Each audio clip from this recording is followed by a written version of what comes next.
Radio. Les Français parlent au français. Je n'aime pas la blanquette de veau. Je n'aime pas la blanquette de veau. Sud Radio Berkov dans tous ses états. On nous disait oui, l'Europe, c'est la paix. Et l'Union européenne, eh bien, c'est la justice, c'est le droit, c'est la prospérité. Et puis là, aujourd'hui, quelques 50 ans après, 40 ans après, 30 ans après, tout ce qui s'est passé, qu'est-ce qu'on peut dire ? Eh ben, déjà, que quelqu'un s'en lave les mains. Sud Radio Berkov dans tous ses états, le fait du jour.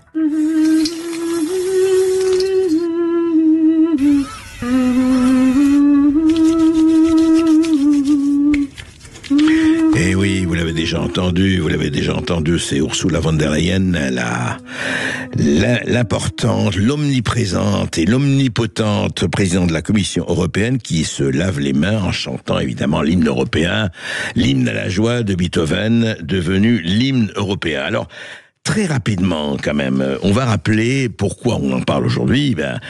Ça remonte à avril 2021. Vous voyez, il y a 4 ans, pratiquement 4 ans, le New York Times révélait que la présidente de la Commission européenne, donc Ursula von der Leyen, avait négocié directement par SMS avec Albert Bourla, le patron de Pfizer, un contrat de 1,8 milliard de doses de vaccins contre le Covid pour la modique somme de 36 milliards d'euros.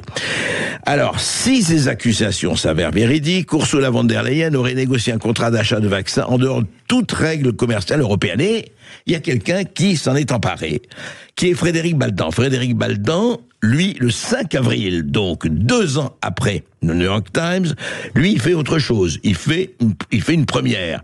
Il dépose une plainte pénale avec constitution de partie civile dans les mains d'un juge d'instruction liégeois, donc belge, Frédéric Frenet.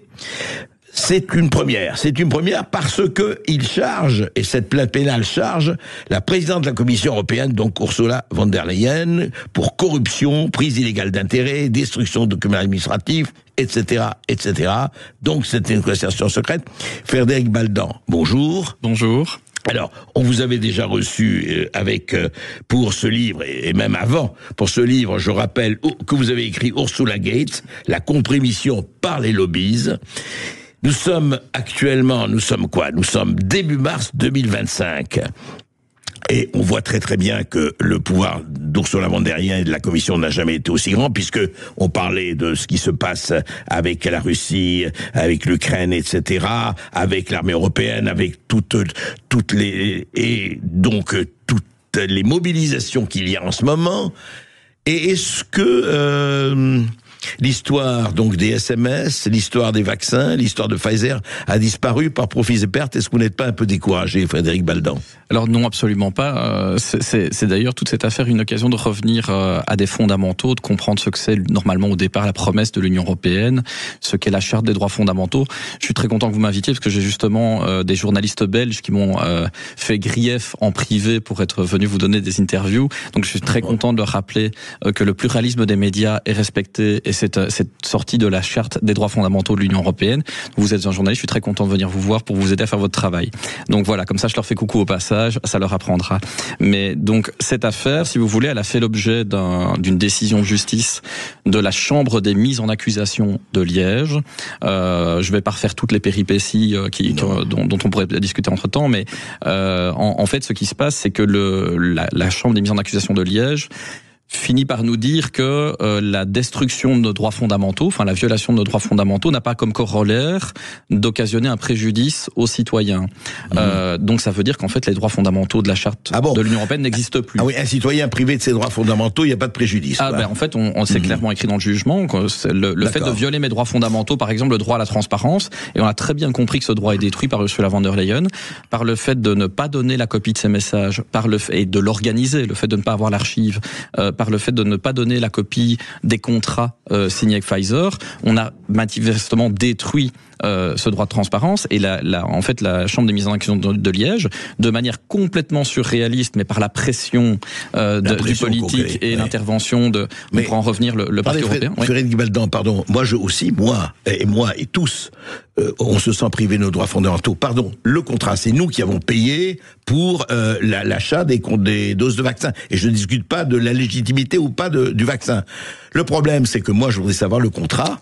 Je veux dire, moi, Berkoff, moi, citoyen, moi, comme tout le monde, je voudrais savoir le contenu, y compris les alinéas de ces contrats. Or, on ne les a pas, on ne les connaît pas. On est arrivé à une situation intéressante parce que, donc, le deuxième point soulevé par les juges, c'est que la corruption, en fait, ne nous concerne pas parce qu'elle préjudicie l'argent public qui n'est pas le nôtre. C'est celui de l'État, donc c'est assez intéressant. Donc, attendez, l'argent public n'est pas le nôtre, mais c'est celui de l'État. Et en fait, il nous dit que c'est le ministère public qui doit poursuivre, et c'est pas les citoyens qui doivent s'en saisir. Donc c'est un jugement assez fantastique à ce niveau-là. Mais donc je vous dirais qu'au niveau judiciaire, on a un arrêt à cette étape. Mais on a plusieurs procédures en vue, et donc on n'est pas tout découragé pour les poursuites. Vous continuez le combat. Tout à fait. Mais en termes d'activisme ou de lobbying pour les droits fondamentaux, on est quand même arrivé à avoir un succès unique pour le moment, qui est, vous avez vu, les journalistes du New York Times essaient d'avoir des documents. Il y a des activistes, des citoyens, des députés européens qui normalement ont le devoir de contrôler l'action de la Commission et qu'on a privé de l'information utile. Des médecins ont été privés d'avoir cette information qui était indispensable pour leurs patients, idem pour les patients qui ont des effets secondaires. Et donc aujourd'hui, la victoire qu'on a, c'est que on a obligé en fait les parties de cette procédure à produire un contrat. Et donc en fait aujourd'hui on a connaissance dans le cadre de cette procédure. Vous avez connaissance du contrat. Exactement. Vous et un certain nombre de gens. C'est ça. Et donc ce que je peux vous dire aujourd'hui en tout cas, même si on a toujours quelques problèmes juridiques pour en donner connaissance au public, c'est que moi je suis spécialiste de la transparence administrative en Belgique et donc je connais très bien les conditions dans lesquelles une autorité publique a le droit de censurer un document. Donc ça s'appelle une transmission partielle.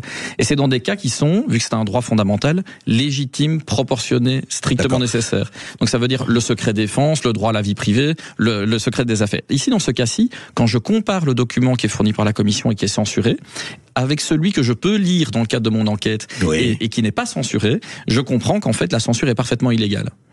Donc en fait, comme journaliste, vous auriez toujours dû obtenir ce document depuis le début. C'est ça. Et moi, aujourd'hui, comme tous les journalistes, comme tout le monde, on n'a pas ce document à l'heure où on parle. Juste un mot. Je ne veux pas vous demander le contenu parce que pour le moment, il y a un certain nombre d'obstacles à franchir. Mais est-ce que ce contenu a des choses que, au fond, qu'est-ce qui les embête? Pourquoi? Alors, je vais poser la question autrement, Frédéric Guibaldant. Qu'est-ce qui fait qu'ils se cognent avec autant d'acharnement sur la non-divulgation complète du contrat? Alors, c'est l'idée que j'ai depuis le début, c'est qu'en fait, il révèle des crimes et délits commis par des fonctionnaires et des politiques. Ça peut pas s'expliquer autrement ce qu'on lit à l'intérieur. Il y a des choses, des révélations. C'est totalement contraire à l'intérêt, la mission de protéger la santé publique, et c'est vraiment contraire à l'intérêt collectif ou général par rapport à l'intérêt du fabricant. Donc, c'est vraiment très net pour nous. Et ce que ça révèle au niveau politique qui est très grave, vous avez vu le pass sanitaire en France, qui en fait est un projet porté par des lobbies au travers de Madame von der Leyen. Ça s'est appelé le EU Digital Covid Certificate, qui a été décliné avec des appellations différentes dans les différents pays pour qu'on puisse pas se mobiliser contre. Donc chez nous c'est le CST, chez vous c'est le pass sanitaire. En fait, ce dispositif, depuis toujours, quand la Commission l'a mis en place, elle l'a mis en place de manière malhonnête, en sachant qu'il était illégal et en sachant qu'il n'aurait aucune utilité, si ce n'est détruire les droits fondamentaux. Et donc, on voit que l'intention de la Commission von der Leyen a été de détruire la Charte des droits fondamentaux. Et donc, quand je la vois, si vous voulez, il y a quelques semaines, aller à la Cour européenne de justice, dans le cadre de son deuxième mandat, qui est déjà une illégalité en soi, je vous rappelle qu'elle était poursuivie avec nous par 2 États membres. Comment pouvait-elle être la personne la plus à même de représenter l'intérêt de l'Union? Ça, c'est quand même un truc qu'il faudra m'expliquer un peu. Elle va à la Cour de justice. Elle va à la CJUE, elle lève la main et elle dit je jure et je prête serment de défendre et d'appliquer la Charte des droits fondamentaux de l'Union européenne. Et elle le fait même devant les juges qui sont comme ceux qui en fait sont en charge dans l'affaire du New York Times. Donc ils sont en train de délibérer sur la violation du droit de transparence dans l'affaire des SMS, et en même temps ils acceptent que Mme von der Leyen dise oui mais moi je suis là pour défendre la Charte, je m'y engage. Mais on est chez les fous. Ça veut dire ça en dit long sur ces juges aussi. En fait, sur une partie de ces juges. On voit que c'est une faillite institutionnelle grave. Pour vous dire, pendant le délibéré de mai juge à la chambre de mise en accusation, le service communication d'Ursula von der Leyen annonce qu'elle recevra le Karlspreis, qui est un prix honorifique d'un lobby, d'une fondation qui n'est pas déclarée, mais il y a un problème grave qui est le roi des Belges est parrain de la fondation. Et donc comment le juge qui doit juger 4 jours plus tard est en sérénité par rapport au fait que lui doit être normalement fidèle au roi, et que madame, elle reçoit une récompense précisément sur les faits qui sont visés par l'affaire judiciaire. Donc là, on voit bien que le fait de ne jamais l'avoir suspendu comme le prévoyaient les textes, ça a entravé le fonctionnement de la justice. Donc c'est la situation dans laquelle on se trouve aujourd'hui. Donc c'est une faillite institutionnelle. On voit bien par exemple parmi les journalistes, et il faut pas chacun des problèmes, mais normalement ils ont un rôle de contre-pouvoir qu'ils n'ont pas assumé. Moi j'ai été lire le code de déontologie des journalistes de mon pays, où il est marqué que en fait un journaliste ne peut pas accepter un refus de transmission de pièces si ce n'est pas légitime. Et ils ont bien renoncé à obtenir ces contrats. Ouais, renoncer à cette acceptation, renoncer en tout cas à leurs droits, aux droits, et c'est effectivement très préoccupant.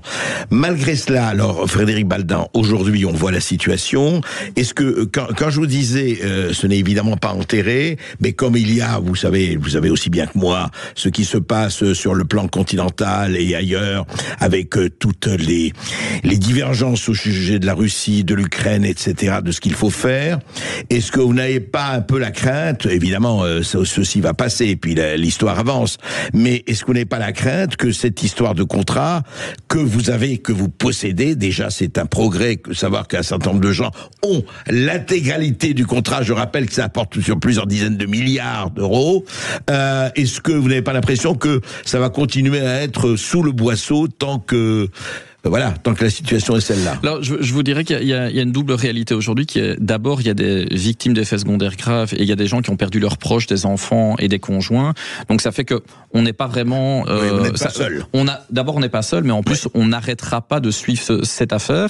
Mais c'est clair qu'elle s'inscrit aujourd'hui dans un contexte plus large qui est comment l'Union européenne gère les fonds et comment, quand j'ai l'Union européenne, je me trompe, comment les institutions européennes gèrent nos fonds, plutôt la Commission, et comment les institutions européennes sont en train d'accaparer tous les pouvoirs et de nous faire dévier vers un système politique qui n'est pas celui pour lequel on pourrait adhérer et qui n'est pas celui qu'on nous a promis.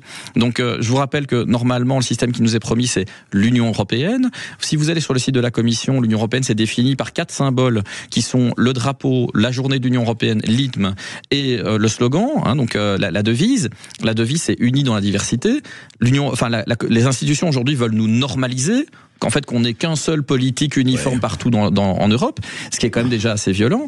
On nous a promis la paix et la prospérité. Enfin, je sais pas si les gens remarquent l'inflation qu'on a dans tous les pays européens, mais normalement ça devrait être le cas. Et puis surtout, qui audite la Commission européenne? Quel est le contre-pouvoir qui dit vous dépensez quoi et comment et combien? Alors ça va dans aussi la promesse de créer un espace de sécurité, de liberté et de justice. C'est que normalement on a des droits, on a le droit de savoir ce qui se passe, et on nous a privés de ce droit. Donc en fait on a un pouvoir qui est la Commission européenne qui commence à capter et à concentrer tous les pouvoirs des pays de l'Union européenne, qui s'émancipe de tout contrôle démocratique, qui fait des dépenses qui deviennent complètement lunaires, et sur le même modèle que ce qui a été fait avec Pfizer. Ça veut dire que pour le moment, même moi, je suis lobbyiste, je n'ai pas d'idée. J'ai interrogé des copains qui étaient journalistes à ce propos. Je leur demande, mais est-ce que vous êtes capable de me dire combien dépense la Commission européenne? Parce que vous avez les 800... quel montant? Exactement. Il y a les 800 milliards maintenant pour les armes. Je pense c'est 724 ou 734 milliards pour le fonds de relance Covid. En plus, c'est des fonds dont on dit maintenant qu'on les perd, on en perd la trace, on connaît pas les bénéficiaires économiques. Alors je vous dis pas les détournements de fonds publics et la plateforme de blanchiment que ça finit par être. Il y a les 200 milliards qu'on dit qu'on met dans l'IA. On voit ce qui se passe aux États-Unis avec ceux qui sont en train de faire l'audit de la corruption du blanchiment américain. On se dit qu'en Europe, c'est pas mal non plus. C'était drôle parce que dans le livre sur elle, j'avais déjà évoqué le cas de l'USAID. En fait, la Commission européenne fonctionne comme l'USAID. D'ailleurs, elle finance massivement des lobbies. Je crois que ça avait été relevé par un journaliste italien qui est à Bruxelles, qui s'appelle Fazzi, qui a dit un secret de polichinelle, c'est que elle fabrique elle-même une simulation, une artificialisation d'opinion publique. Donc en fait, elle paye des lobbies pour venir lui dire sa propre propagande. C'est ça. C'est à ça que servent la aujourd'hui fabrique du consensus, comme disait un certain Édouard Bernays. Et donc ce que je vois aujourd'hui dans la propagande des différents représentants des institutions, c'est que peu à peu ils sont en train, parce qu'ils nous ont rendu confus à ce niveau-là, et c'est pour ça que j'ai voulu le clarifier en écrivant, c'est que l'Union européenne et l'Europe, c'est deux choses différentes. Donc ça on le savait déjà, mais on ne savait pas à quel point c'était différent. Il y a souvent une confusion, et en fait la confusion de langage, elle vous empêche de penser la différence. Ça veut dire que l'Europe c'est notre continent, et c'est quelque part ça montre notre civilisation. L'Union européenne c'est un projet politique pour la paix et pour la prospérité, et on est en train d'aller vers un modèle qui est la nouvelle Europe, qui ne rend compte démocratiquement à personne, qui concentre tous les pouvoirs dans la personne de Madame von der Leyen, et ça c'est clairement tout ce qu'on a voulu éviter en créant l'Union européenne.